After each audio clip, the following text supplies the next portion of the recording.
د افغانستان د کرکټ بورډ نوي مشر په خپل تازه اقدام کې د ملي لوبډلې پخوانی لوبغاړی نوروز منګل د لوبغاړو د غوراوي او هستي ګل عابد د ډیسپلین کمیټې د مشر په توګه اعلان کړل. د افغانستان د کرکټ بورډ رئیس عاطف مشال د سې شنبې په ورځ د دغو کمیټو د مشرانو او غړو د پیژندنې پر مهال وویل نن مو دوه اساسي کمیټې اعلان کړې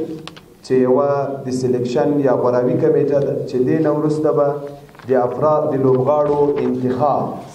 سلیکشن کمیټه په پوره استقلال کوي او د کرکټ بورډ چیرمن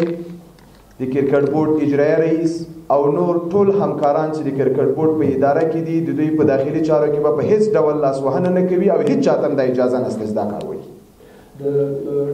د کرکټ د غوراوي کمیټې دوه نور غړي عبدالولي امین او احمد شاه سلیمان خیل وټاکل شوه. د کرکټ بورډ د غوراوي کمیټې نوي مشر نوروز منګل وویل هڅه به مې دا وي چې چاته د شکایت موقع ورنه کړم او د یوه ښه او غوره ټیم په جوړولو کې نه ستړي کېدونکي هلې ځلې وکړم. انشاءالله موږ دا کمیټه چې ده یو داسې ټیم جوړوو چې نه به لوبغاړو ته کوم شکایت وي نه به انشاءالله هیوادوالو ته کوم داسې موقع په لاس ورځي چې هغوی شکایت وکړي.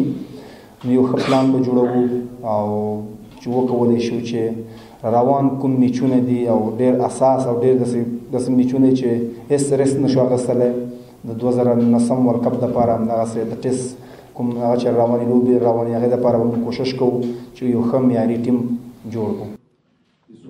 ښاغلی عاطف مشال د ولسمشر لخوا د کرکټ بورډ د نوي مشر له ټاکل کېدو وروسته ژمنه وکړه چې د کرکټ بورډ په اداره کې به اصلاحات راولي او د لوبغاړو د غوراوي یو مسلکي او خپلواکه کمیټه به جوړوي. سباون کاکړ، آزادي راډیو، کابل.